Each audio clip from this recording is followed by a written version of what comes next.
And we are live. Welcome back to the Mecca of Banter podcast, the podcast where we all get on here and talk a little footy with a little bit of banter. I am this week's host, Henry Wind. You can find me on Twitter at Henry Wind. Let's get into the fellas. Welcome to the pod this week. I'll start off by saying it's a great week to be a Manchester United fan.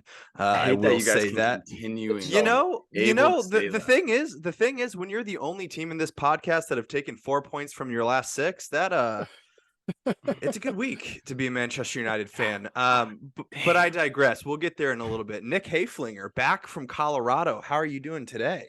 We are great, feeling good. Just in life. As a Chelsea supporter, on the other hand, sheesh, it's been a weekend. Let's say that. But yeah, Hayfy4 on Twitter. I think I said it a couple of podcasts ago, but we're just inhaling and exhaling as a Chelsea fan over here. Drop points this weekend, obviously. And we'll get into it a little bit later, but yeah, excited to talk about it. I am also excited to talk about it. I can't wait. Henry loves talking about Chelsea. Oh, I love talking about Chelsea. I'll do it every week. I love it. Lucas Winkleman, check in, man. How you doing? What's up, gents? I'm well. At LCW21 on Twitter. Big weekend, big week ahead against City. So excited to dive into that a little bit more. Yeah, super stoked. It'll be a good pod today. Andy Hoover, how you doing, man? Hey, man, I'm doing pretty well. Similar to better Nick. Response than I thought. Similar to Nick. And a little bit different from Nick too. Sometimes you just know you're on a roller coaster with Tottenham Hotspur. So when you know that, that's okay. And I think you also just didn't spend $600 million. You make an extremely valid point. We are 12 days away from the MLS season, which is St. Louis City. That's who we're supporting today. I never would have known that. Yeah, it's crazy. We'll get there someday, but yeah, good to be here, lads. Happy to have you. I feel like at some point we'll have to do like an MLS segment at some point, but round us out. Connor Sandobri, welcome to the pod. How you doing? What's going on, fellas? Great to see you. Every day is a great day when Eric Ten Hag is your manager, so no complaints from me. Extremely happy to dive into this conversation today. You know, somehow the pod always works out. Like when we look like shit last week against Leeds, we haven't recorded since then, and then we get a dub against Leeds yesterday. So it's perfect timing for us. It's just great. It's just great timing. Happy These to guys have dodge you. bullets.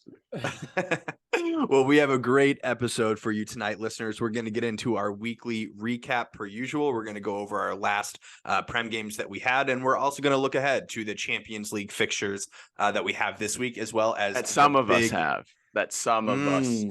Not all of us have. Only some of us have Champions League. I think you got to realize that you can only give that so much now because that's all I'm saying. Next year. No, give me something. Jeez. No, because next year Hen and I will be 10 times worse than you even are now. Hey, who says we might win it? Hey.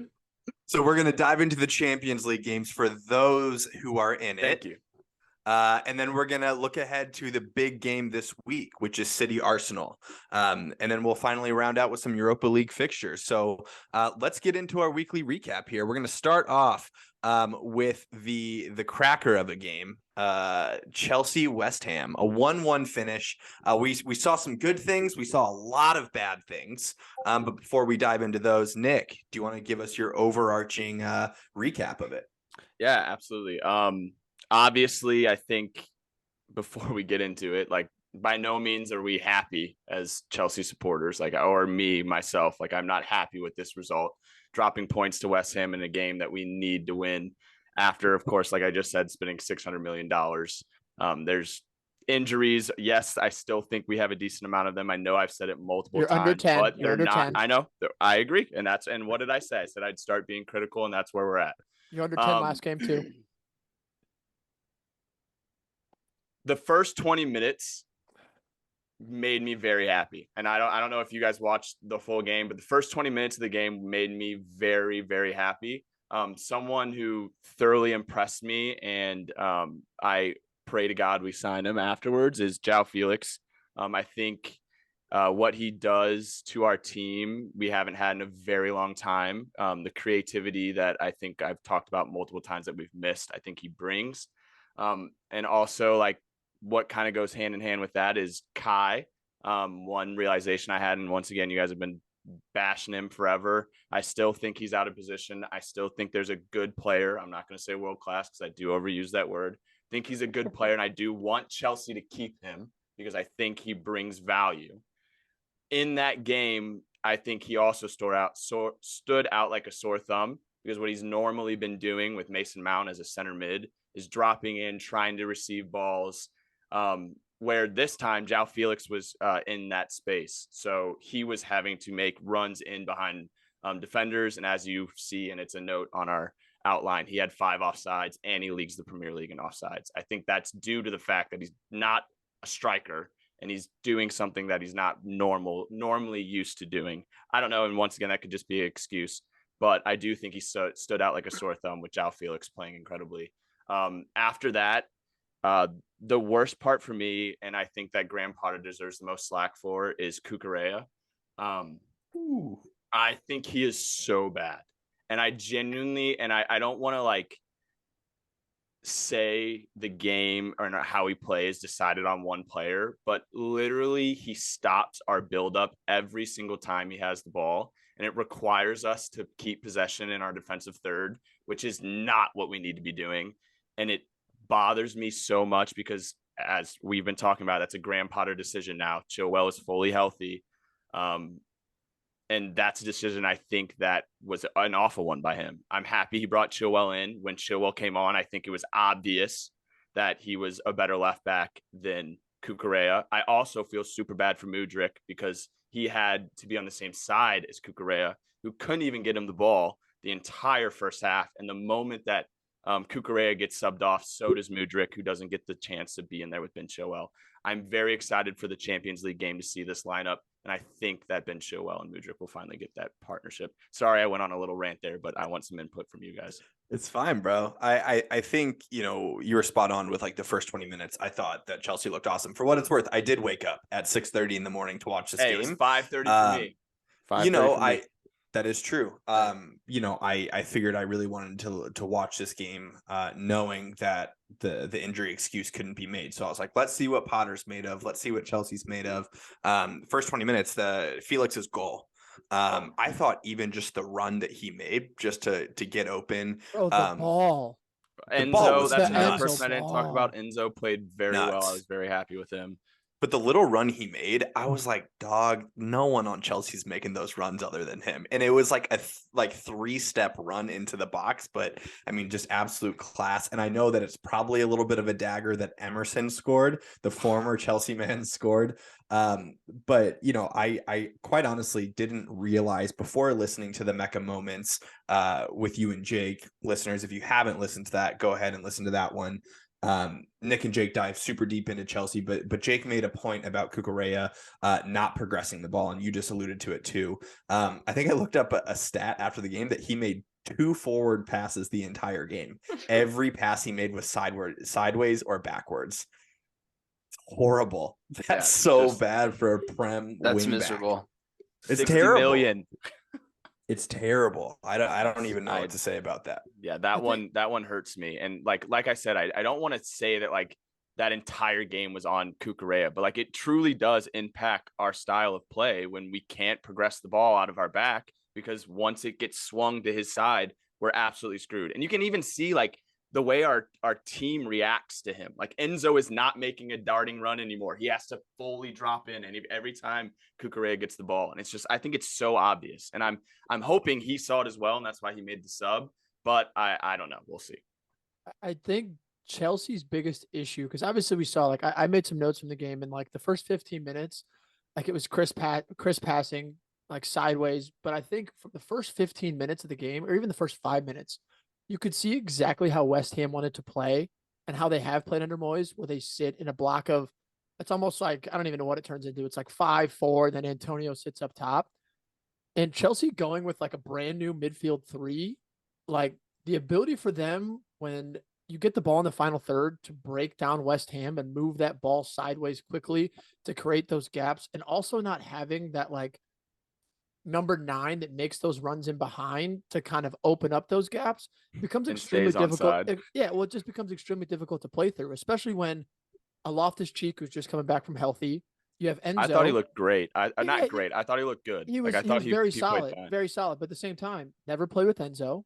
And Enzo, João Felix, that midfield 3, which oftentimes is the most important in breaking down a low block and swinging that ball quickly side to side, just did not do that. And I think that's where Potter needed to adjust a little bit and find a different way to try to score. But I think that is going to take a little bit of time to form that cohesion in the midfield, because, I mean, how many times do we sit here on this podcast and say these games are won and lost in the midfield? Because oftentimes it is the most important position on the field. And you really saw the disjointedness of those 3 trying to like swing the ball from side to side, get people in. And especially against a team where there's a low block like West Ham, it's going to absolutely hurt you if you can't move it quickly. No, I West agree. Ham, they sit in. They do it well. They're not the most exciting team to watch. I hate playing West Ham. I also hate watching West Ham, but they get the job done. I am curious how long Potter's going to last if results like this keep it up. Yeah, it's definitely interesting. I know last week our factor cap was literally if we saw him being fired or not, and I said I didn't. And if you asked me this week, my answer might have changed just because of the amount of I think I said it, and I told you guys that I would start criticizing him after the injury list dwindled, but everyone is kind of doing that. Like after this performance, like the social media and the Chelsea social media is definitely like now questioning, was that the right decision? So like now, like that I see that shift, like I don't know, I could see anything now. Like if he dropped a couple more points, then it's the price tag. We spent $600 million. Like we have to start getting results. That game was very much in the balance, and I'm going to bring Hoove in here because I know he had a different take than most. Like either team looked like they could win, and we kind of have to mention that controversial, like at the end of the game, that like the handball, but like at the same time, the league has kind of been consistent on not calling it a handball. Like I want to get your guys' thoughts on it, because in my opinion, if I'm a Chelsea fan, I'm Nick, I'm furious. Explain what happened for the people that didn't see it. Explain what happened. So essentially, who was it for West Ham? Was it Souček? Yeah. Yeah. So who hit it too? I forget who hit it.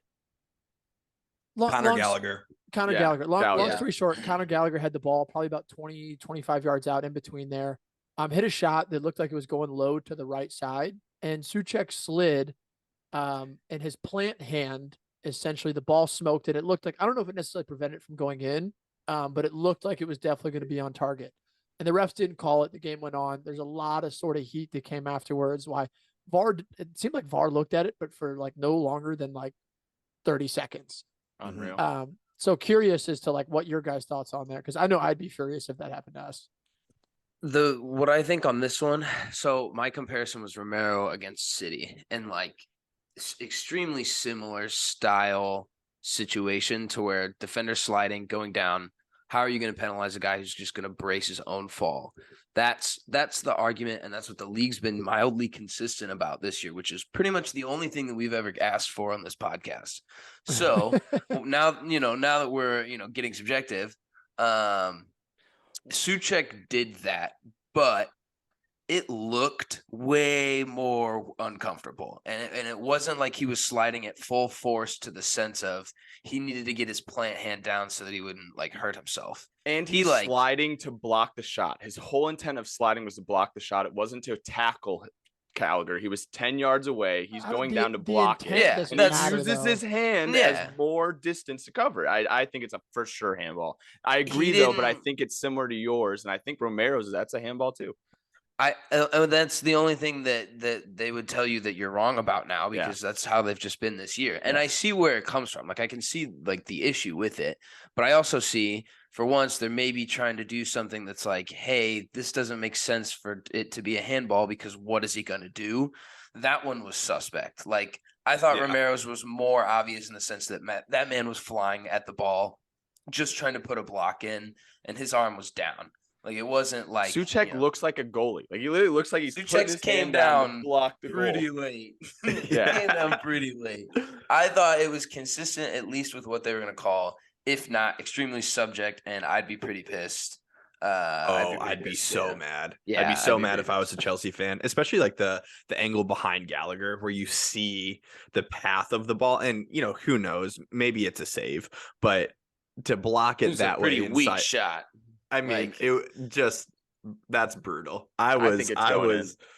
Whew, that was nuts. I think That the was last nuts. piece, I'd be remiss, and I'm going to sound like a broken record when I talk about Chelsea because I say this so much. Like Thiago Silva is fucking unbelievable. Like he's honestly like Ja was good, Enzo was good, but for me, like he was that tackle he made, that perfectly timed sliding tackle, it's like a Wan-Bissaka tackle, but he is just a world class defender that always deserves his praise.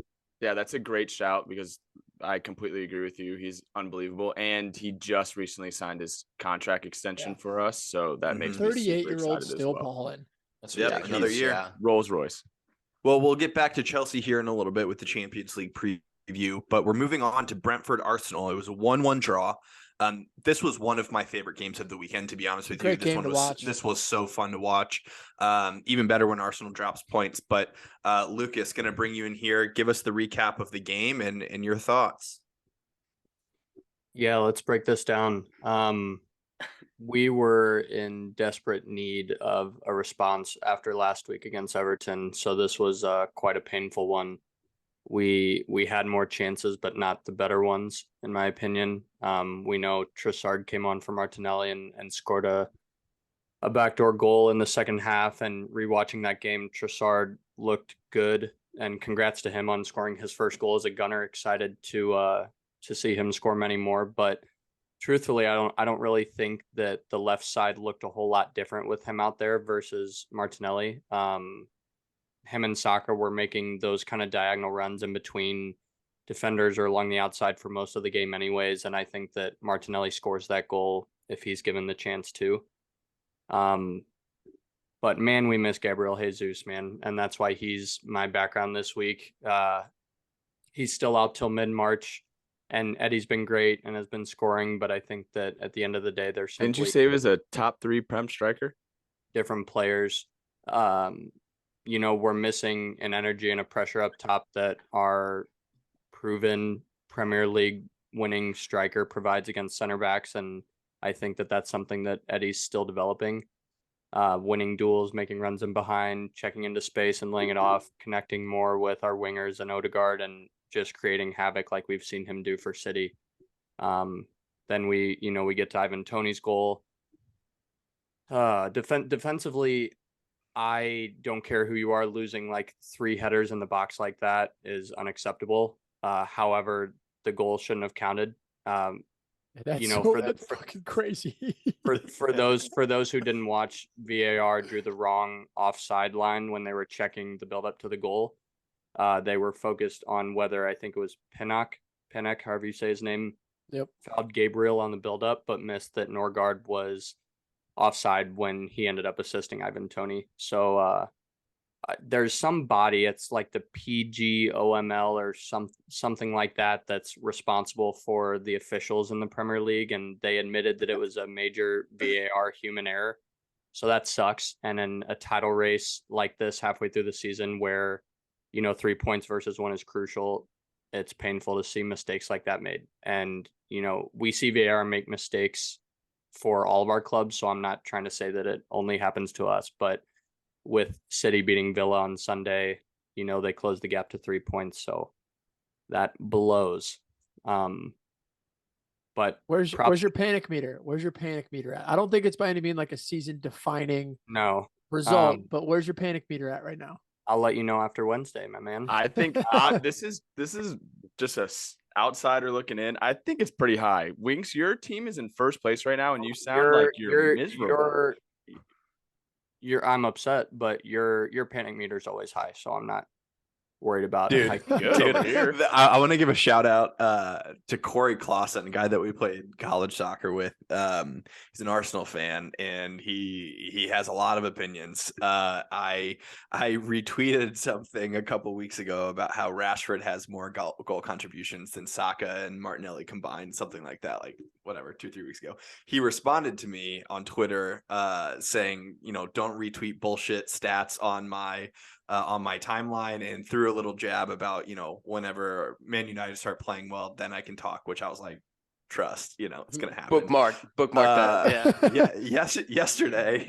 Yesterday, he reached out to me in the DMs and was not as confident as an Arsenal fan.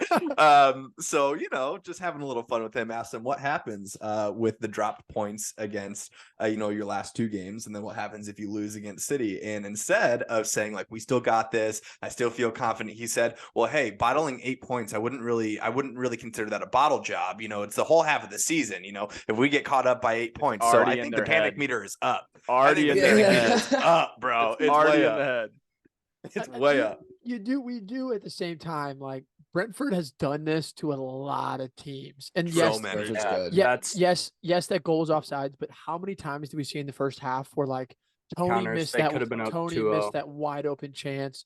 Like there was chances in that game that Brentford just didn't finish, to where like Arsenal, I don't want to call them lucky to tie 1-1, but like that game very easily early in the game could have been 2 or 3-0 if Brentford took their chances. And they've done it to United. They've done it to everybody. Yeah. So that's kind of what I was going to touch on next was, props to Brentford. Was reading some articles after the game and kind of throughout the weekend, and something that was similar across everything that I read was that when Brentford plays a Big Six club, they switch formations to a 3-5-2 from whatever they normally play. And so flat out, they defended our wings really well, clogged up a lot of space in the middle. Nowhere near the level of when we played Everton, in my opinion, the week before, but like similarly, super compact. They were able to have like 3 guys out on the wing at a time, really blocking Martinelli and Saka's ability to take on that wing back or that center back that's shifting over one-on-one and try and dribble them. And then like we just talked about, we were massively hurt on counterattacks, even though we dominated possession, which is a staple for us. But the counters, give Brentford a swing of momentum that we shouldn't have allowed them to get. So I have a question, Lucas. Big chances. It's big chances, even with all the possession. It's big chances. It their expected goals were this is outrageous. Expected goals 2.01 for Brentford, 1.55 for Arsenal. When I say my jaw dropped when Tony missed that shot in the first half, I mean, I was literally just, I don't know how he missed. But Lucas, something that I want to get your thoughts on. We're halfway through the season now, or a little bit more. And Arsenal, something that we talked about when Elliot was on the pod was just how consistent they are. They play so consistently, is what I mean. Like the way that they play, the system that they play is super consistent. Is there any worry in you that teams have like figured out how to play against the system now? I guess I was like expecting a little bit more second half adjustment from, Arteta, and it just didn't really seem to happen, other than a sub here and there. But like, do you think teams have figured it out? I don't think so. We see a lot of these like lower half of the table teams play completely differently a bit against Big Six clubs than they do the rest of the tables. And, we saw Brentford beat you guys earlier this year. And so like top Big Six teams are going to lose to teams that they shouldn't. And that kind of stuff just happens. I think that the ball didn't. Yeah. On I'm paper, with you. I'm with you. Yeah. Yeah. So I don't think that we're figured out yet, and we're awaiting the return of, a guy who will greatly affect the way that we play ball in the final third. And something that, Dode was talking about was that Arsenal was missing that bit of quality in the final third. And I think that showed. Nketiah kind of seemed to be on an island that game. So having somebody like Gabriel Jesus that causes havoc as soon as we have him back will definitely help us. But no, I think that it was just an unfortunate run of 2 games here, and this next one's going to be a big tell for how we play the rest of the season. But I know we'll get into that in a little bit. Mm-hmm. I know that Griff listens to every single one of these podcasts. and he won't text me and say that his panic meter's a 10, but I already know that this man's panic meter is a fucking. I'm sure like, it is. It's a 12. See, and this Phillips, is I this texted is you last week. It's The like a big thing is- cancer to Arsenal. It spreads. these Once guys- that thought, Besides Zinchenko and like Jesus, like who have been there and done this and been in a title race and dealt with this pressure of being in first, a lot of these guys haven't done it before. And so that's why we'll see it's this game Wednesday. We'll get into it a little bit, but this game Wednesday is fucking massive. Yeah, we talked about it, and I get asked this question. I've gotten asked this question like every other podcast on how I'm feeling, but as an Arsenal fan and how the last 5, 6, 7 years have gone, a lot of us have learned to prepare ourselves for the worst, knowing that that's historically what's happened in the last handful of years. So I can confidently say that Winks is my favorite Arsenal fan because he does take that little bit of salt with him, and he said this all the beginning of the start of the season. He's true to his word. So, cheers, Winks. I'm excited. This it would be exciting. super fun to blow out and win the league, but I think that this will make all of the games from here on out that much more interesting to watch. It's not like the last 3-4 games of the season we're up by so many points that I don't even need to watch the games. Like now, I'll be even more invested now. I do Leave that wish you were title like race in a GP. I minute. wish you were like JP so much because we could just sit on here and flame you and torch you, but it really sucks. that you're And not. you can't. I'll just ignore you like I did. But no, next that's what I mean. You're a realist, and JP is just like Arteta is God. Yeah. A dreamer. Yeah. It's okay. Sometimes is the God, dreamers have more fun.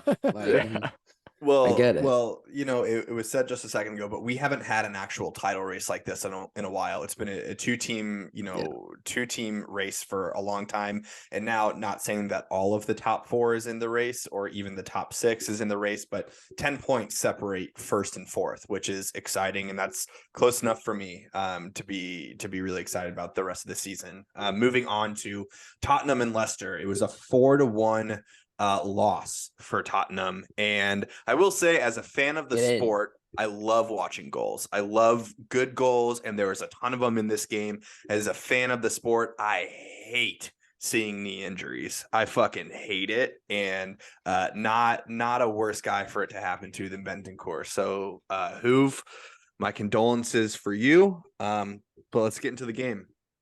Yeah. I think a couple guys out for a foreseeable future that immediately impacted the game. Lloris is out another 4 weeks with an ankle, something. Basuma's out with ankle injury for the season. He's getting ligament surgery. And then, Bentancur in like the 60th, maybe, not even. I think it was before that.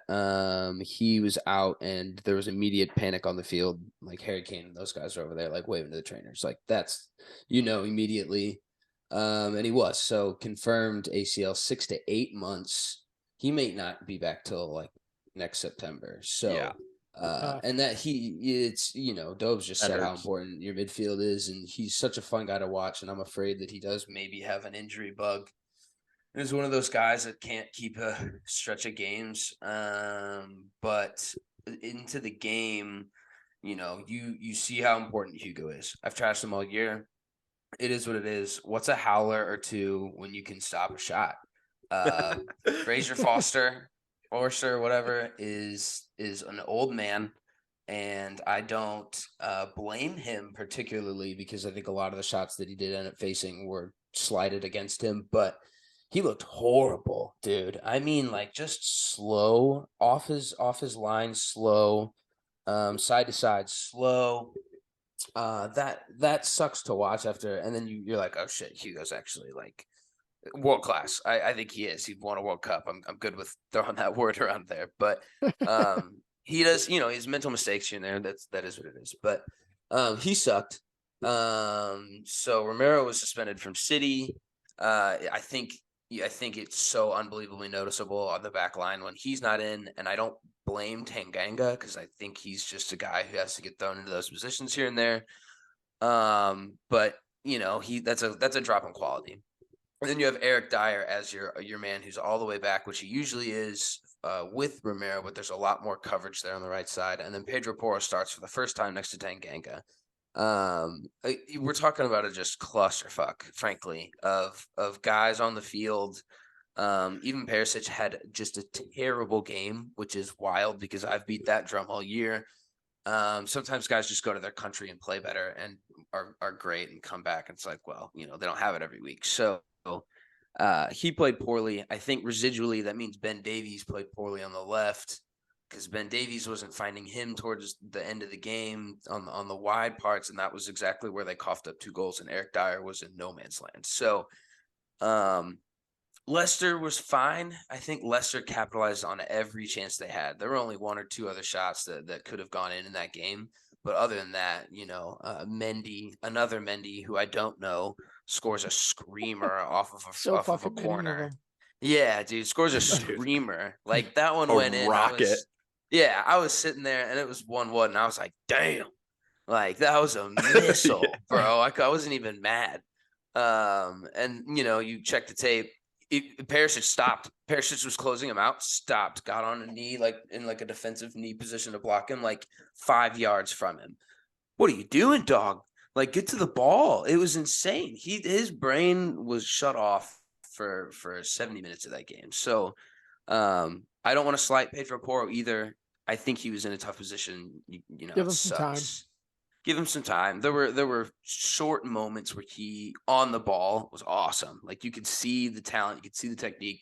And then a lot of times he was just caught out. Like he was out of position a lot because he doesn't know what he's doing. He's playing next to a guy that isn't also the starting right center back.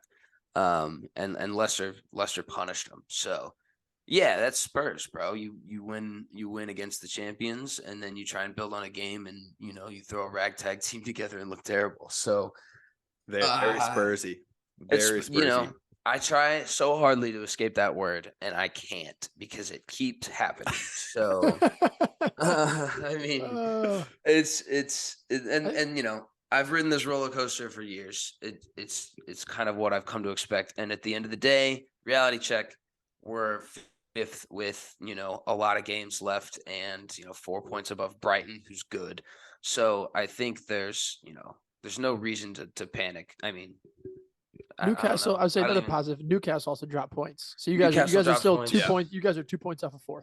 My roommate Lipple calls him Draw Castle. You can just assume that that's going to happen. So it is what it is. You move, you're still in the Champions League. You hope that you're not throwing out a midfield of 2 20-year-olds, but we'll also get to that eventually here. So, I don't know. Did you guys? I was trying to flip a little bit back and forth between Brentford, and then I switched completely. I don't even remember the 4th goal. So there could have been another one. He was offsides. I don't know. I think Hoove, and this isn't even like shit talking, but what does Richie have to do to buy a goal? Not play on the right. Yeah, is it strictly just him play his normal position? Like I completely has glossed over me, and I 100% would have given you more shit if I'd known he hadn't scored yet. Yeah, I just saw that tweet for the first time yesterday. That was in the league, but he still has no goals in the league. You're right. He had a double against Marseille. That was fucking sweet. So I do think we can't forget that. But he's playing on the right. He's playing behind Kulusevski. Kulusevski didn't have a great game either, but it's a Conte thing, dude. Like you guys can talk about mid-game adjustments. You can talk about how you're changing your shape for different teams. That's not something that Conte does. Conte doesn't make game adjustments. Conte doesn't change the shape of his team. So he's not playing in a squad that even allows him to play in the position that I think he's strongest at. And he's playing behind a guy who has up until, recently been extremely consistent for Spurs when he's been healthy. Like, Kulusevski's not. When healthy, he's undroppable. Yeah, you can't. Undroppable. Yeah. He's insane, dude. He's insane. And he's not the fastest player in the world. And I think just like his creativity and like runs, I like the intangibles he does are nuts. But Richie can't get into that side. So I think, the Champions League is a game that maybe calls for Richie just to be a pest in the San Siro. We can get into that later, but dude, the league run. He's just not playing. And when he does, he's playing on the right and in a winger role. That's still, they want him to get in the middle, but he's not cutting in on his left and having shots from outside the box. Like, he needs to be in the box in scrums. He needs to be on the end of balls. Like, so it's frustrating. I think I rate him. I think he's awesome. And I think his mentality and drive is so good and what you want on a team that you have to get him on the field to some degree. Mm-hmm. I don't know. He strikes me too as a really like confidence type player. Like, catches cut running games start just consistently. Bags. To get going. And between Kulusevski and Harry Kane, they're both kind of undroppable, where it's like, it's very tough to find a way to make him fit. Unless you play Kane as a 10, which may happen in the future, but I mean, dude, you sent me the video of his pass to Perisic in the first 10 minutes of that game. It was insane. That's the stuff one that touch, gets me so bricked up. It was incredible. On a dime. And then Perisic put it 6 yards right. Would have been sick. Would have been sick. But I don't have too much else there. Yeah, my big nervousness for you all is just your midfield.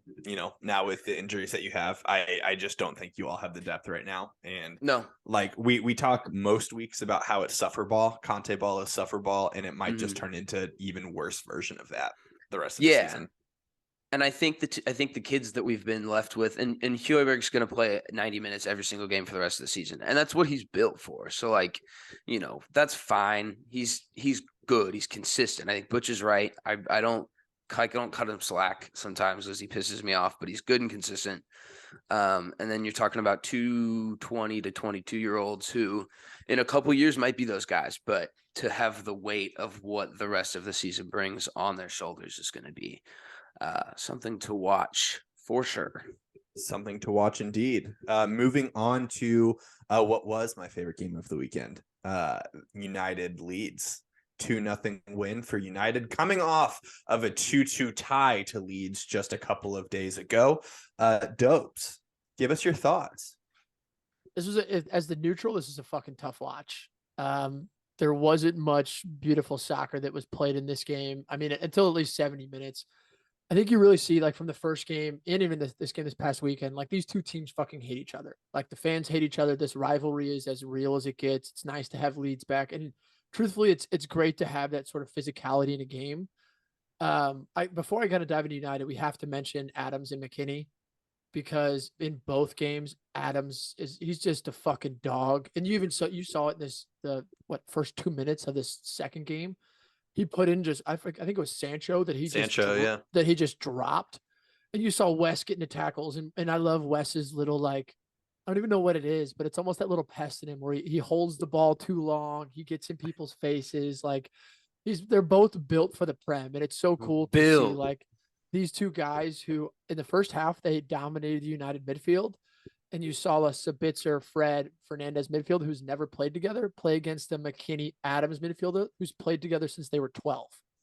So, like, the whole game was sort of ugly. And I think I don't really have much to say about the first half, but I know, Hen, you're going to touch on it too.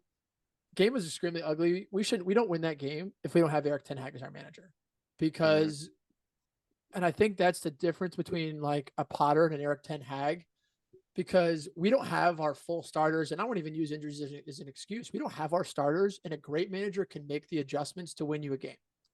And that's exactly what Erik ten Hag did. If you asked me in a million years what I think that Wout Weghorst playing the number 10 role was going to change the game and help us win, I would say you're fucking nuts. But that's exactly what Erik ten Hag did. We didn't know Wout Weghorst 3 months ago, brother. Exactly. Big 6-6. And the moment that for 65 minutes of that game, there was no real possession, maybe we had some chances.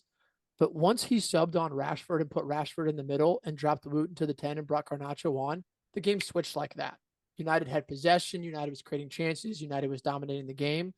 And that's where a manager can win you a game, because we didn't have our best stuff by any means. We weren't playing that free-flowing Ten Hag football, but Ten Hag's a football nut. He's a football genius. And the ability to make that switch and change the game like that was unbelievable. Then you got to give Rashford his credit 100%. Unbelievable fucking header. I don't care what anybody says. He has most goals since the World Cup. He is top 3, if not the best player in the world at the moment. And also, last thing, and then Hen, I'll let you go. For any United fans that have gave Garnacho shit after the last Leeds game, like, shut your fucking mouth. The kid is 18 years old. He's 18 years old. He missed 2 chances against Leeds and comes out and has a like worldie and sits there and goes to the crowd and just. So Eric Ten Hag, man of the match, deserved result in a rivalry game. Don't think we win that a few years ago. So happy with the result, and we move on.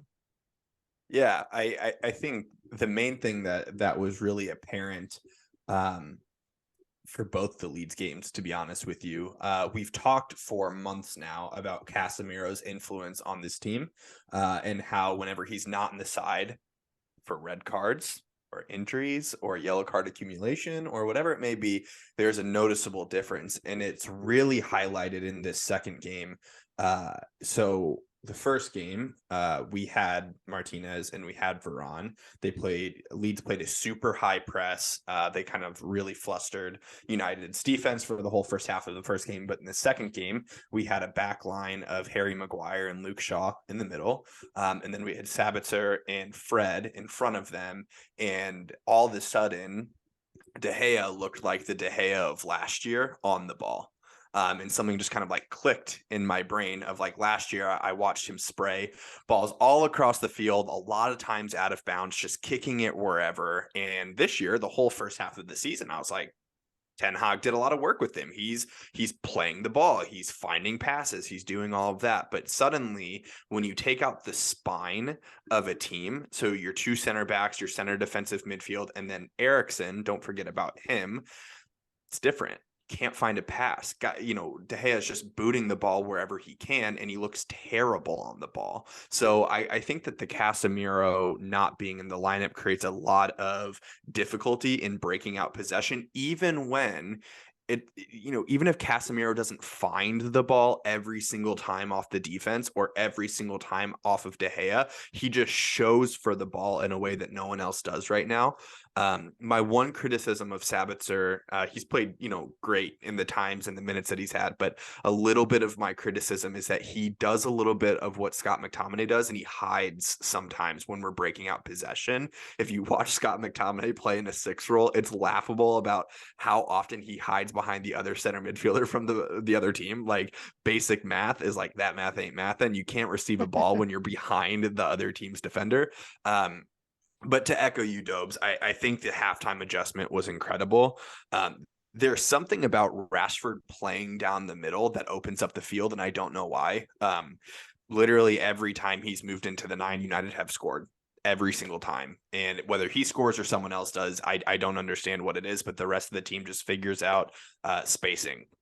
Sancho looked good. He didn't get any goal contributions, but I think he also got faster when he went out to the Netherlands training. There was a couple of times where he ran in behind defenders and, surprised me at how fast he was.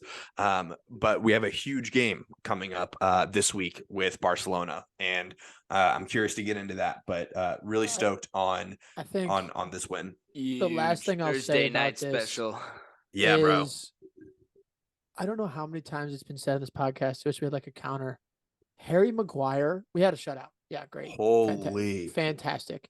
That dude takes 25 touches on the ball and takes 2 hours to make a pass. So we wonder why we can't break a team down that's sitting in a low block as he takes another touch, another fucking touch, another fucking touch, and then one more touch, and then add another on that, and then just plays it to the left and passes it to Luke Shaw. Like, it's so bad. It's the most frustrating thing I've ever seen in my entire life of how bad of a footballer he is. Let alone he wears the C. Like, Bruno's our captain, and he still wears the fucking C. What I don't understand either is every single, team that we support has guys on their teams that get a little bit too much shtick in the media, and a lot of times it's rightfully so. Like, they don't play well, they don't whatever. The amount of protection that English media gives Harry Maguire is laughable. He's a donkey. He's a literal donkey. Listening to the pregame for this game, for the Leeds United game, like, I mean, in the pre-match lead up, they were talking about on television that it is a national tragedy that Harry Maguire doesn't play more minutes for Manchester United. And like, You don't know ball, man. Like he almost cost us a goal just because he sat on the ball at the halfway line and just like let the Patrick Bamford. Luckily, he doesn't have any speed, but he did like recover. I was gonna say he did recover somehow. But still, bro, like you're not catching fucking Martinez doing that. Like there's a reason why you're sitting on the bench, bro. It's not good. Harry Maguire is not a good player. You'd think it has to do with maybe the national team and how. Yes. Yeah. Yeah, for sure. I also That's think probably exactly what it is. We're already going to take like a $40 million hit when we sell him in the summer. So like we do need to like have him play just a little bit to like keep his value not at zero. I was gonna say, what do you guys? I don't even know what would you even get for him. That's probably about 40. I was gonna say 35. I think is what his value's at. Okay. But yeah, he'll be gone. The Leeds, that game could have been the exact same. Both of them could have been the exact same. 1000%. And as a heavy Leeds better, I did get I got a little testy with the United boys about it, but I was so heavily behind them, and you can see like the cohesiveness behind a relegation team. And I only getting weepy because two Americans play in the midfield, but like going on United Twitter was really, really enjoyable as an American. Like I just tweet after tweet that were like, one of the big United Twitters was like, these guys, Tyler and Wes made like Sabitzer and Fred look like prime McFred. And he's like, I can't believe we still have he was saying something about how their quality was just poor. And then everyone responding, we're United fans, were like, hey, did you ever stop to think a sec and maybe assume that these other kids, these Americans are good? Like they bossed them. They bossed them. And it was so fun to watch. And like you're right about them playing together since they were 12. Like they got two just full blown heavy tackles into the first 5 minutes of the game. Both of them. One of them was in the second minute. One of them was in the fourth. They were both clippable. I've seen clips of those tackles. And then I checked later and they were both booked within 2 minutes of each other.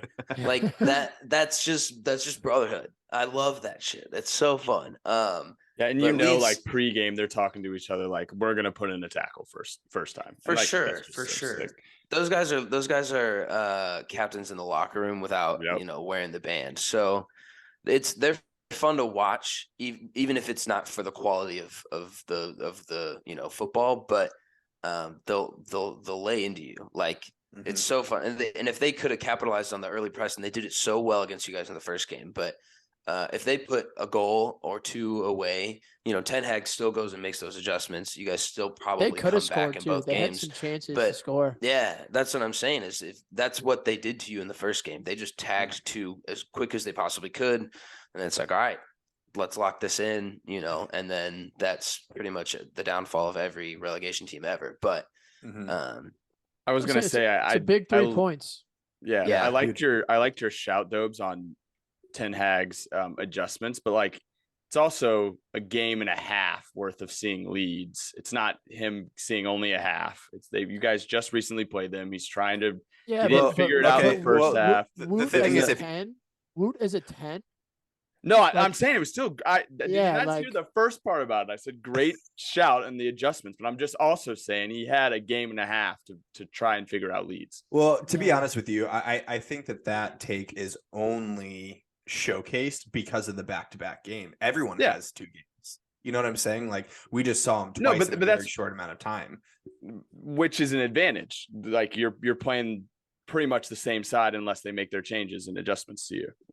True.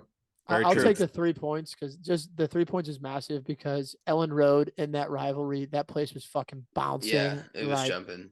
Like that's one of those where the last few years, I don't think we get a result right there. And it was literally 2 moments of brilliance. That was the best part of the United thing because we didn't have anything other than that. Truthfully, it was 2 moments of brilliance. And that was it.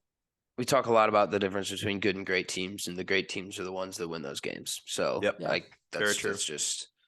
that's the sign of a strong getting side. results. Yep. moving on to City Villa, a 3-1 win for City. And before we get into the actual game itself, we covered last pod about all of the charges that came out against City, and this was the first game that they had since then. A lot of comments out in the press by Pep Guardiola from members of Manchester City, but this was the first time that the fans could show a demonstration. And I don't know about you all, but like, I don't even know what the word is, like disappointed, but also like delusional. I feel like the fans were. For those of you that didn't see it, there was like protests in the street. There were banners in the stands talking about how like the Premier League is trying to like do all of this stuff to Manchester City. And I'm like, dog, they don't pretty much playing the victim card. Yeah, like they don't have a case against you unless you're doing some sketchy shit. So it was just weird to see. And yeah, I want to get the thoughts on the group here. I can't, first off, like I give Pep and the City fans, like you have to like credit for like being able to rally around it and use it as like a everybody against us, let's come together. But at the same time, I hate the poor me bullshit. They've spent how much fucking money over the last decade, and they've won how many fucking Prem titles over the last decade. The City fans are doing the, oh, poor us, we got these sanctions against us. It's like, fuck off. Seriously, they got their freaking lawyer's name on a sign, on a banner in the middle of the stands. On a banner, the lawyer's on $90K a week trying to defend them from fucking getting relegated. It's like, it's the most fucking annoying shit in the world. Like, how much that's like, how much does your mom make, bro? Like, my mom makes more than your mom, bro. She's gonna get me out of this trouble, bitch. So then on top of that, they boo the Premier League anthem as that's going on in the lineups. They boo it. And I don't know. I just think that it's a super classless move by the fans. And I don't know. I think it all rides off of Pep's response. I literally think how Pep responded was kind of how the fans were going to ride with it. Like if Pep would have taken the stance like we all kind of thought he was going to do, which was like, they lied to me. I don't know anything about this. Like, I'm gone. Like, I think then the fans probably would have been like, oh shit, like this could not be. Because it's so early still. Like, yes. Yeah. Very true. In order for him to like make this like title charge, like that they want to go on, like he kind of has to like, yes, and I be like I that. agree. I agree. He doesn't have that time yet where like there's no like no bans, there's nothing. Like we said this is gonna take 2 or 3 years to happen. Yeah. And I think once it comes out they actually 2 to lie, 4, then I actually think we may see a Pep. But right now I gotta give him credit. It's brilliant managing. It's like rallying the troops to go try to win a Prem title. Like I was gonna say, like the fans are just fully on his side, I feel like. Yeah. Yeah.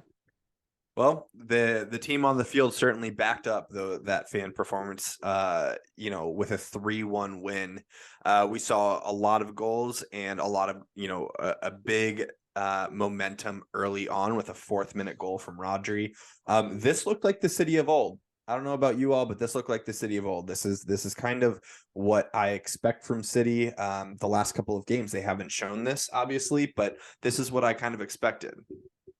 I think the dogs played, bro. Holland had that great build-up play and that assist. And I know we all know this, but I don't think there's anybody faster on like a dead sprint than that man. Insane. Like it's fucking crazy. Disgusting.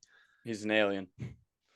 Like Gundogan played, KDB played, Rodri played, Holland played. Like he played the guys that have done this, dude. Like I think there's some. I think he went back to his guns and stopped trying to mix shit up and was just trying to get some of those new guys in. Trying to get them adapted. And Holland being in that build-up play changes them completely.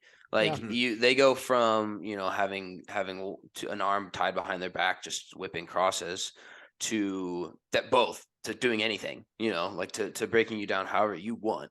But I think obviously the kid will probably grow into that eventually, and that won't happen every game either. But it's a terrifying team to play right now. I think that not everyone can beat them. From that game, obviously City cruised, but like Holland came off with an injury in the 46th minute. Yep, I was about to say. So we're like we've seen, and I don't know if anybody's seen and can like figure out the extent of the injury. I just know that he came off, but we do know that like he missed extensive amount of time at Dortmund with like muscle injuries. Mhm. And I know we can kind of dive into a little more when we talk City Arsenal, but like that, I don't know if it's necessarily a massive loss for them. But at the same time, like we just don't know. Yeah, we haven't Ju- seen him really without him yet this year. Julian Alvarez doesn't sound like a Baller. terrible replacement. Yeah. That's true.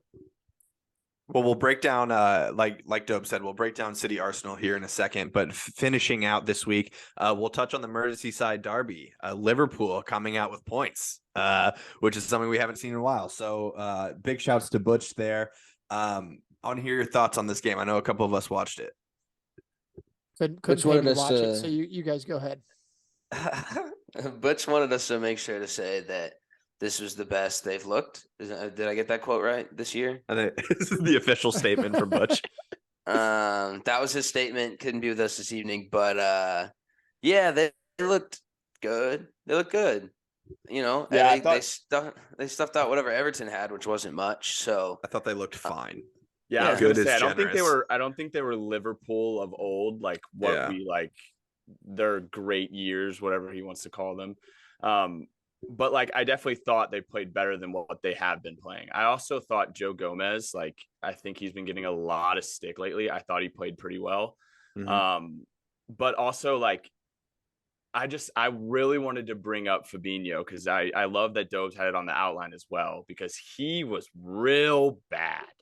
Real bad. And I think it's interesting how quickly him going from, I'm not going to say world class because I overused the word, but like a really good center defensive mid to like not that at all. And like the difference between that, I think it's pretty crazy. I mean, it was laughable today how bad he was. And I can never pronounce his name, but 43 in the middle for Liverpool. He's like that young Spanish kid that Butch loves. We've brought him up a couple times on the pod about how he's been like a bright spot for Liverpool. He played awesome again today. He was great. He was awesome. But when you're being outplayed by an 18-year-old, not great for big old Fabinho there. That's a terrible shout. Fabinho is bad. I will give flowers, to two people. Trent played a world-class ball out from the right on Gakpo's goal. I mean, I thought it was offsides at first. It super was not offsides, but pick that out of a gallery, man. That ball was beautiful for Gakpo's first goal. But the other thing is Connor Cody from Everton pulling his best Casemiro impression, putting his hands around the neck of Andy Robertson, and not even a foul. So the agenda against United, there's only one agenda hand. Against United is there, fellas. It's there. It was like they were gonna kiss. It was one hand just like this. Like it Cassie in the prison cell. Just so our listeners know, Henry and Dobes for the past week have been sending every single snippet or clip. I'm doing my best. I'm doing my best VAR impression. Even close to someone's neck into our group message to be like, impression. Where's the red? They should be in jail. I'm doing my best VAR impression. There. Congratulations to Butch. I was gonna say, I think the one thing that hasn't been mentioned here is like I can't even describe how bad Liverpool have been for the last month. They just bumped above Chelsea. Here it comes. I know. They just bumped above 611 million Chelsea. So I know Butchie's not here, and Butchie, he's not that confrontational. A week. So he wouldn't give that much shit, but they just bumped above you guys with a game in hand. All right, I'm gonna say the stat that I was holding for when Butch was gonna be back here. Perfect. Since Klopp has taken over for Liverpool, right? Yes. Would you say it's probably their best years, right? No, I know where this is going. No, it's not their best years. But they've had good years as under Klopp. They've had a solid. Yes, they've had good years under Klopp. Since Klopp has been the manager of Liverpool, Chelsea has tenure. won every single thing that Liverpool has won and the Europa League. And they're terrible this year, and they're above you. And we're awful. We've been playing bad. I don't know what the history means when you're 10. Yeah, but when you look at the last 5 years, who gives a fuck, bro? Arsenal has been ass since 2001, and they're at the top of the table right now. What did I do? Nick, it's a great stat. I saw that on Twitter. I thought that it was crazy. Yeah. Terrible placement on this pod to use. I know. I wanted to save it for Butch. You wasted that at the worst. You wasted it. I know. I was holding on to it. I saw it today. today. I saw it today. That's Dude, one of those, you like, should- put that back in the clip. You should have said a factor cap and said that Chelsea have had just as successful last, 6 years or whatever wasted. Wasted it. My bad. That rounds out our weekly recap. Every episode we look back on the big games that happened for our clubs over the last week, and we're gonna look ahead now. Before we get into Champions League and Europa League, let's talk about the big boys. City Arsenal, number 1 against number 2 on Wednesday. This is a big one. This is huge. This has title implications. This sets the course of the race for the rest of the season. I love that phrase. Title implications. That's such a fun phrase. Yeah, bro. It's there. It's there. Big words. Peter Drury on the mic. Lucas, what are your thoughts ahead of the game? How are you feeling? And then the boys, I want to hear your thoughts as well. I'm excited. I think that this is a big bounce back game for us, kind of like how Brentford should have been. But we saw glimpses of greatness when, we played them last, and we've lost to them, I think, the last 8 times that we've played City. But this is the kind of game that we need to get ourselves going again. I know we touched on it briefly, but Haaland went off at half against Villa with a knock, and we've seen what City are capable of without Haaland, which is obviously scary and equally as scary with him. But it's obviously a game that we need to win, and we need to win our home games. And, City are coming to the Emirates knowing that if they win, they'll move to the top of the table in goal differential. But, we will have a game in hand. I don't know. I think something's going to change for Arteta in training this week, and we're going to see that on Wednesday. I'm curious, how do you think Winks because as like all like soccer footy nerds, like this is going to be like a tactical, just like what every single footy fan wants to see. And I'm so curious to see how this game plays out, because of all the teams in the Prem, both of these two teams dominate the ball more than anybody else. And so I don't necessarily know if I can give a prediction, because I can see Arsenal winning. I can see City winning. I'm just very curious to see how Arteta sets up, because there's not many teams in the world that City plays against where they don't dominate possession. And not saying that Arsenal won't still do that at times, but I think overall we've City been the same way against everybody this season. I think that there's been one game where we didn't have over 50%. Haven't played City. You're right. They haven't played us either. Yeah, I mean, Lucas, look at that. That was a line. Spin zone. I texted Nate earlier. I texted Nate the other day. I said I'm calling it now after they tied. I said I'm calling 3-0 City whether Haaland plays or not. So I think I might have to stick with that.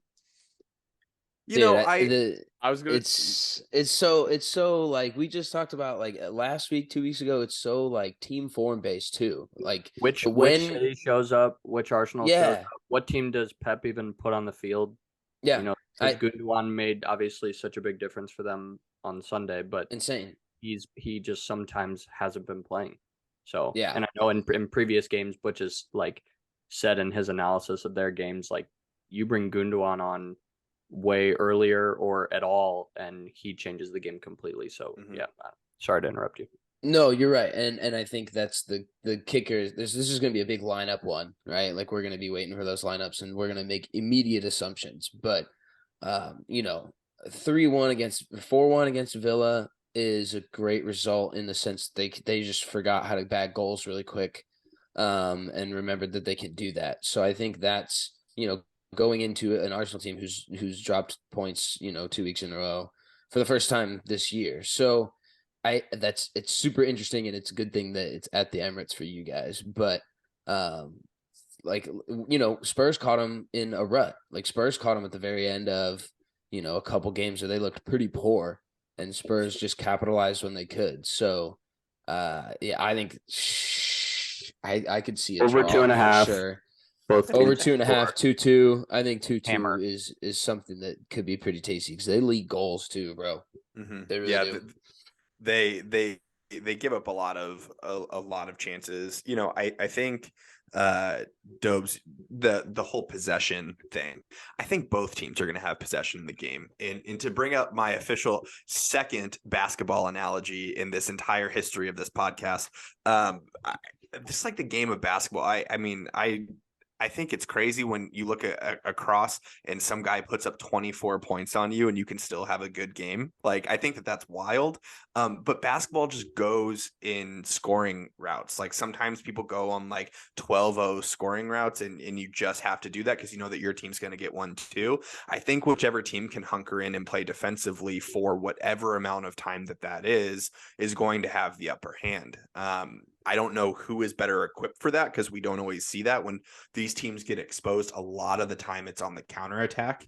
But whoever can just like hold off that pressure for a while, because I think both teams are going to have plenty of the ball. That was more of my point, to where like Arsenal hasn't had to like hunker down and sit in 2 blocks of 4 and actually like, you know what I mean, defend a team that's just swinging the ball around. So it'll be very interesting, because I do think where we haven't like seen Arsenal that much this year because they've had so much of the ball is they can be extremely dangerous on the counter, like extremely dangerous on the counter. Like Saka's electric on the counter.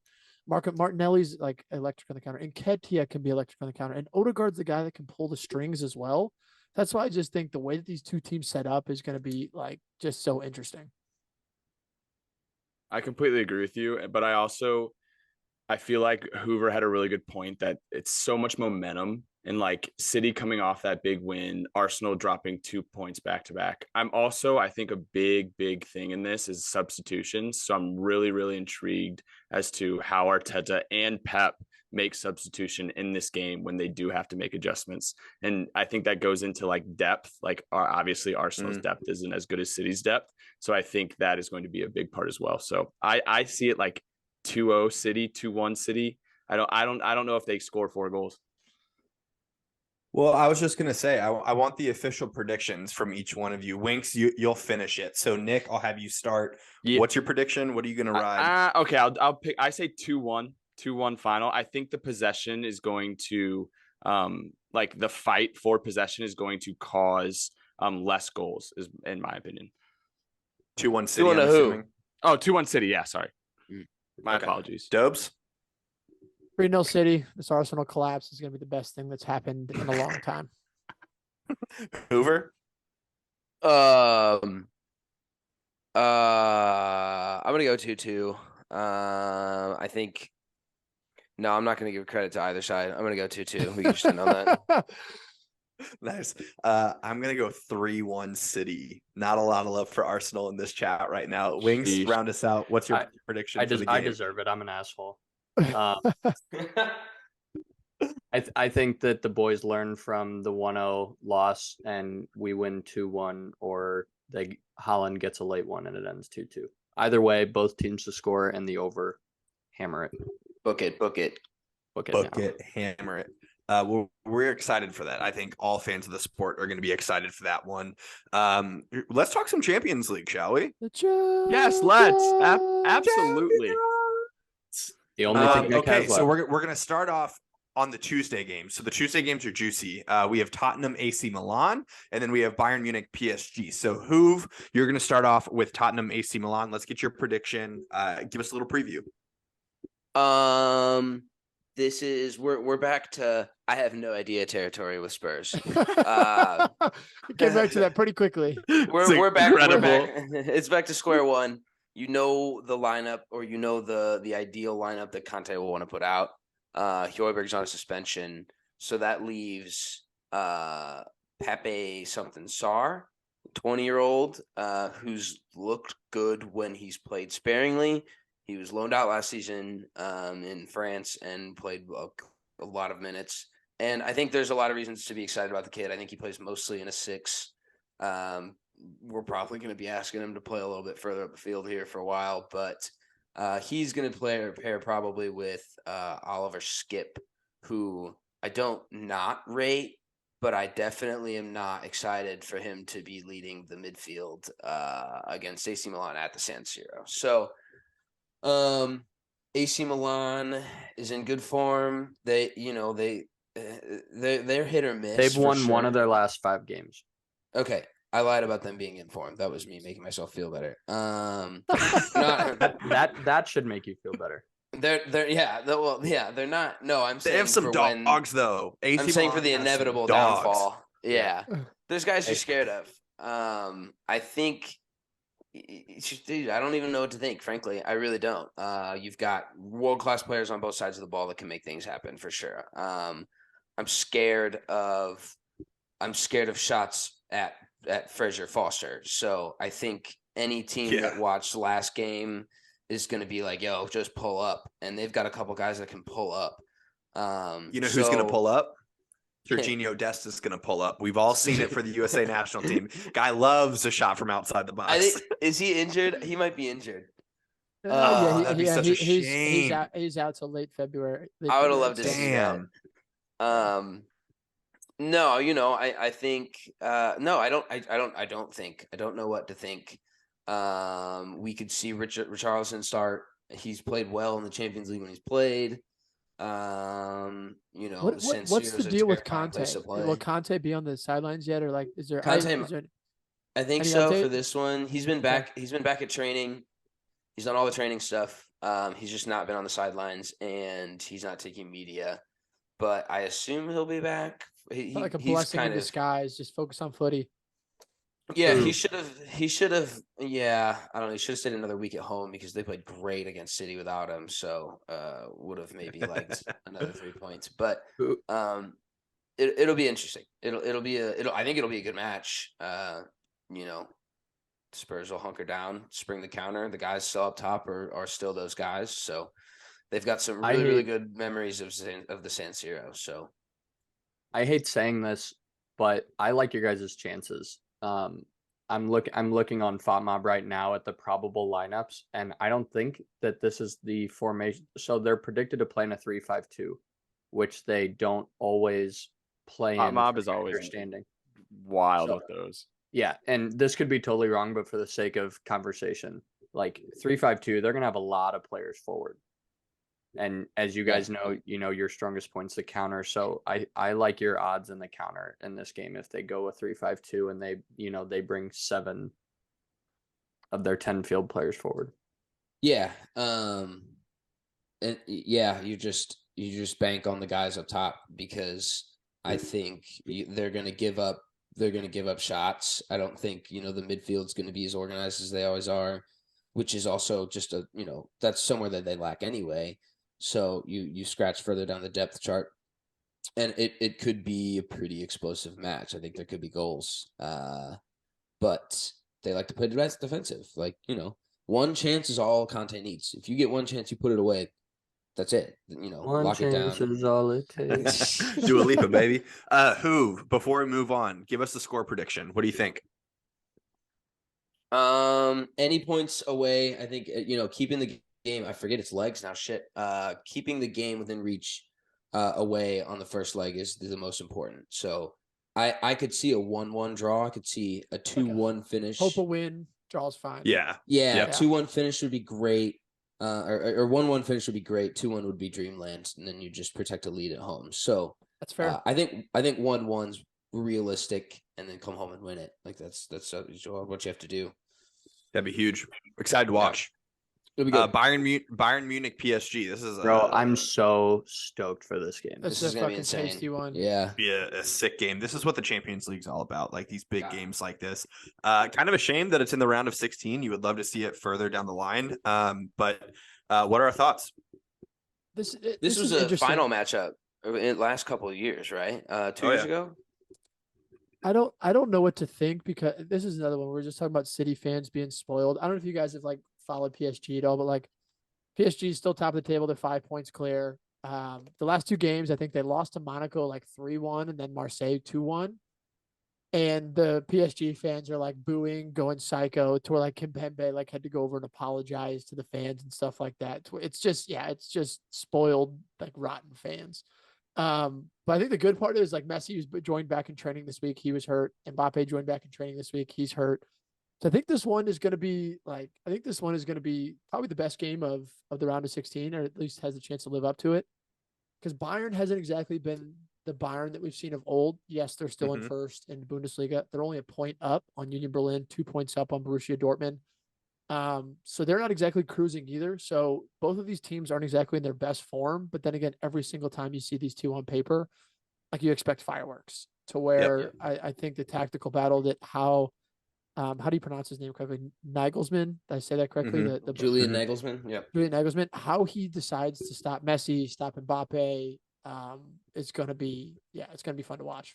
I've read that Mbappe is not going to start. He's set to come off the bench. So I do think that's a wrinkle because you want your dogs out there. That's a huge loss. Yeah. Yeah, but you think that you can take him to obviously the second leg and you get that like extra like what week to rest him up, 2 weeks to rest him up.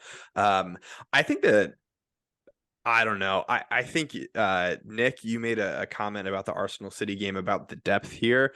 PSG does not have the depth that Bayern has. I mean, PSG's bench is laughable.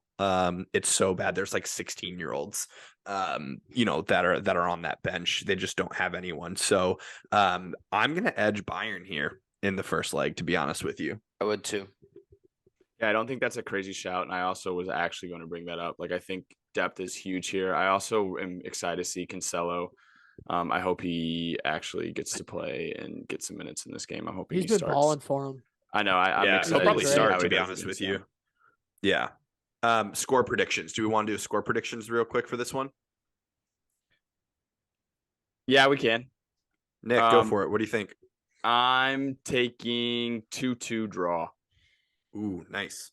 I'm actually gonna echo that. I think it's gonna be a 1-1 draw, but I think a draw here. I like 1-1. I'm going to go 2-1 Bayern. I think they've got it in them. That's nice. I'm gonna be different. Let's see, where's it? It's at the Parc des Princes. I'm gonna go PSG 2-1. But I still can see Bayern advancing, going back home. Like if it's a 2-1, that second leg is set up for just again fireworks because these two teams can score at will when they're both hot. And so like I wouldn't be surprised to see a 2-2, but I'm just gonna take 2-1 just to be different and because PSG's at home. I'm gonna love watching Messi just curl one into the top corner. This is what he does in the Champions League. This is, and I don't mean to like get emotional here, but like, not this is Messi's like last hurrah. We just don't know what he's going to do after this season, like where he's going to go. Like whether he goes to Inter Miami, whether he goes back to Barcelona. There's rumors he's going to sign a new contract. I don't even want to say it. This is like his last like run at the Champions League, but like it very well could be. So I wouldn't be surprised to see him step up and do what we've seen Messi do in big moments. Love that. It's a great shout. Moving on to Wednesday, this is actually my favorite matchup of the Champions League right now. We have Chelsea against Dortmund. Goals galore in this one. Goals galore. Nick, I'm going to start it off with you. Give us the predictions and give us your thoughts. Absolutely. Yeah, kind of like how I mentioned before with the City Arsenal game, and Hoover kind of mentioned it as well about like momentum. I think this may be the case as well. Dortmund's on a 7-game win streak and they're scoring a shit ton of goals, and we're kind of trying to find form right now. So I think this is a huge game for us and a deciding one for Potter as well. So I'm really intrigued about the lineup that he puts out. I think if he gets the right lineup and takes out Cucurella, and to be honest, like we pull Kai, who are we putting there? Like I just Zhao, but then we lose him in the 10 role. Like you got world class Mason Mount, dude. So you would take Mason over Kai? Like I'm just like, truthfully, I would because what you guys miss is that like vertical threat. Like you guys need something, and especially like Dortmund. They haven't given up that many goals over the last 5, but like they have like just leaked goals earlier in the year. But so have we, which is the problem. Yeah, and the over's only 2.5. Oh my God! And Dortmund's plus 140 at home, boys. No, I think this is going to be a good one for sure. This is one to throw the mortgage on. Yeah, I definitely think this is a great game. But also, like I said before, it's very critical for Potter on this one. I think. I think we can't trust Potter's lineup to the point where I just think Dortmund do it. Like Dortmund at home, behind the wall, in the form that they've been in, and if they do stop leaking those goals, I think Chelsea's gonna have problems. This one's gonna be really fun because I think Chelsea has it at some point in the squad. It's there. I don't think it's Wednesday, and I don't think it's against Dortmund. Yeah, I think that's a really good call. That's a really good call, Hoof. Yeah, I also think someone who I thought played very well last game for us was Badio Shield. And he is not on the Champions League roster. I don't. Yeah, that's. Me and Jake kind of talked about it in the Mecca moments. I truly think it was Potter being like, "Yo, we signed a lot of center backs. I'm gonna have to play them. You're the man of the future. Like, can you sit this one out for us?" I know that sounds so shitty, and especially Wouldn't the man of the Champions League that future we want must Champions League win. experience? I know. I don't know. I'm trying. What do you want me to say, Dobes? What do you think he was thinking? Like shit. Like, I but personally think he's clueless. yeah, but I think without Badios Shield and a back four, like I'm interested to see who starts there and how we do possession wise.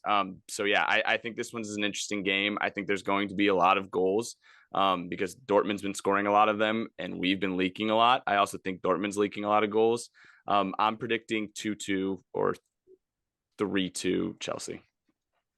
Yeah, and obviously FOTMob's not everything, but I just looked at, who's projected to be out, and other than Makoko, who has actually played a lot for Dortmund this year, they don't really have any big dogs out, but I guess I just didn't realize how many injuries Chelsea had. Oh shit.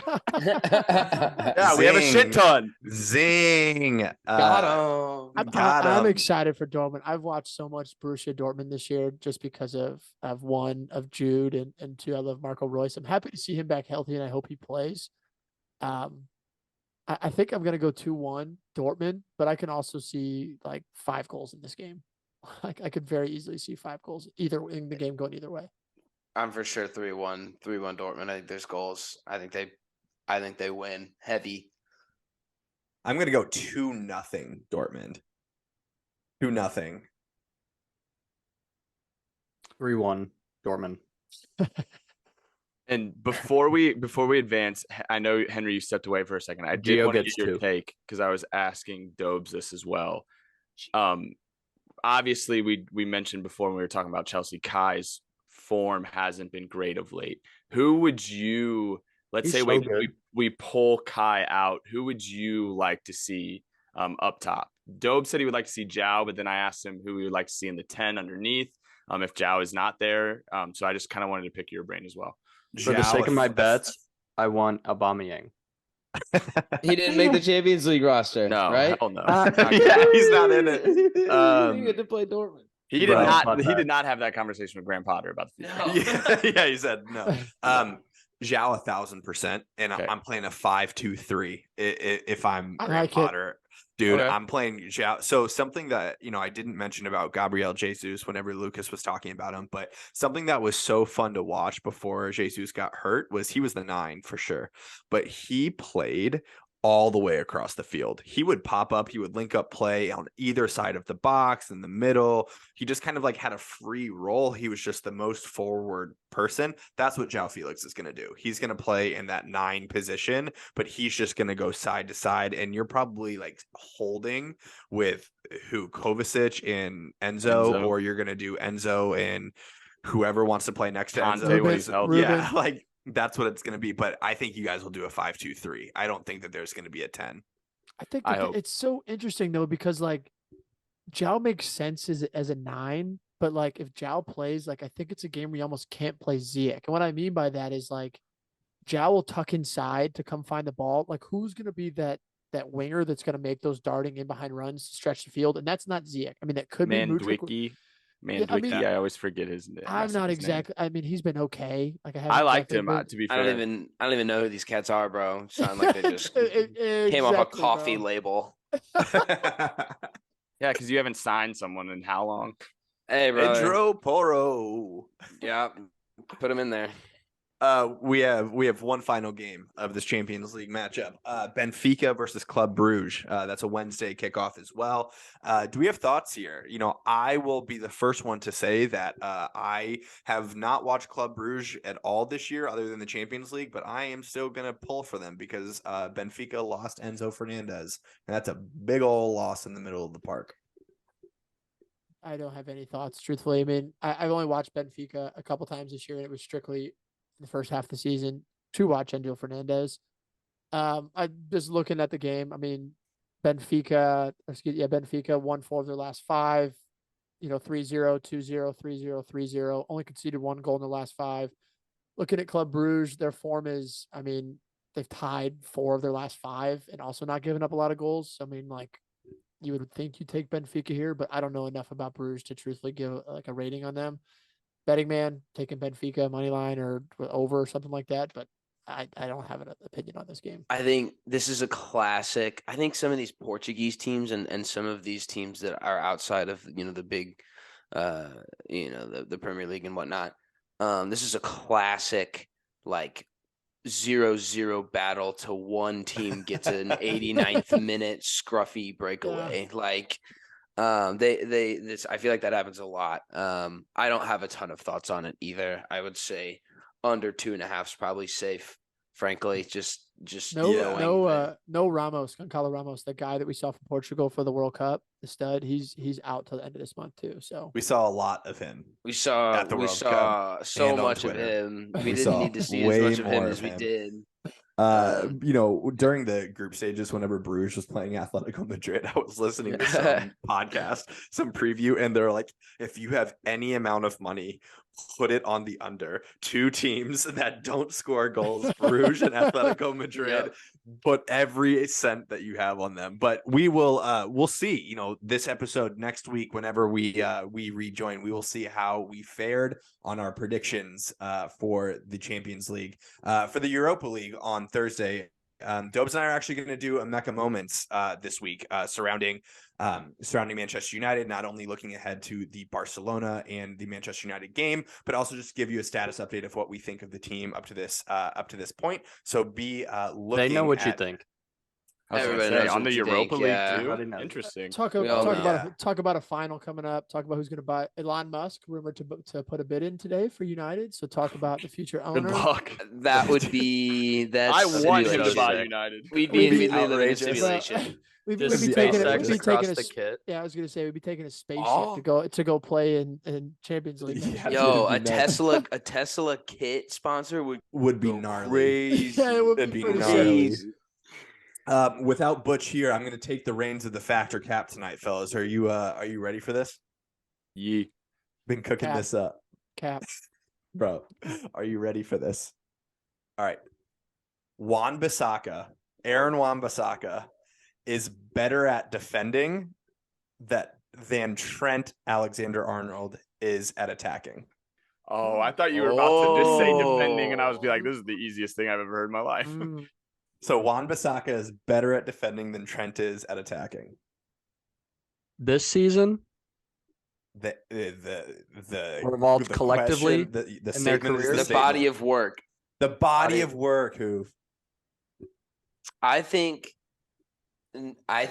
Cap, because I think Trent on his offensive game where he's not even being relied upon on the right side, he's putting in insane, deliveries constantly. He's so technical. I think he influences the game more in an offensive way than Wan-Bissaka does defensively. But I think completely agree with that. I rated Wan-Bissaka when he was at Crystal Palace. I thought that kid was going to be a stud, and I think he is a great defender. Dude. There was so much hype, bro. We said 50 million, sure. Yeah, sure. He was a pretty penny too. Yeah, there was a lot of hype on that. I don't think he changes the game quite the way that Trent changes the game on the other side of the field. I completely agree with Hoover. Piggybacking off of it, I'm not saying Gareth Southgate is like the smartest manager ever, but like he picked Trent to come onto that side for probably his offense and not Wan-Bissaka for his defense. So. I mean, that's true. Trent made the squad. Yeah. Wan-Bissaka didn't. Trent didn't see the field, just like Wan-Bissaka. They probably have the same amount of minutes for, Like I said, I'm more piggybacking off of Hoover, was just adding something to it. Sure. That Gareth Southgate guy, top quality bloke. Yeah. This is so tough to me just because I think that, obviously, Hen and I watch every single United game, not expecting you guys to, even though you guys probably do anyway. Biggest club in the world. Grow up. Here's the thing. I don't necessarily know if there's another defender that I would want in the Premier League for a 1v1 that I'd want Aaron Wan-Bissaka. And I think that I can name 3 or 4. Nick's like Reece James. Probably 3 or 4 better. Like, I think Reece James is a better right back going forward than Trent. I don't know. This is like I don't even know how to judge this right now. I want to say It's fact. tough. I want to say fact to defend like Wan-Bissaka because his name's a spider for a reason. Like he plays like he's got like 4 or 5 legs. Even if he does get beat, he still finds a way to like wrap his leg around you and just get the ball and not have a foul. That was one of those things. I don't know if you guys remember that Zaha play from earlier in the year where he made that recovery run and Zaha has the quote. He's like, I turned around and I saw it was Aaron Wan-Bissaka and I knew instantly that it was the one person that could probably catch me and make that tackle. Anybody but him. Anybody but him. He said he was scoring that goal. Anybody but him. I'm gonna go fact just because I don't want to give Butch the satisfaction of saying that Trent's good at anything. So I'm gonna go fact. I don't have much to base it off of other than I'm spiting Butch here. You all know where I stand. This is a big old Absolutely. fact. This is a big old fact, gentlemen. And This that's is a the big old episode. fact. Here's the deal. For both of them, We also have to say this that Hen came up with this, so Hen's had a lot of time to think about this. Bro, Yeah, I'm in of it. course. I'm in it. The thing is, he probably if has the- like articles back there. Yeah, exactly. The setup the whole so time. the inverse of this is even funnier. What is worse, Wan-Bissaka Oh. going forward or Trent defending? That's defending. a funnier. Oh, that's a great. funnier Trent thing. defending. But so that's why this is funny. Because he So like doesn't do it. the opposite. So like we look at Wan-Bissaka terribly because of him going forward, and we look at Trent terribly because of him defending. If they were like average at the other, this would be the craziest combine them? conversation. You combine Yeah, the that offense. would be disgusting.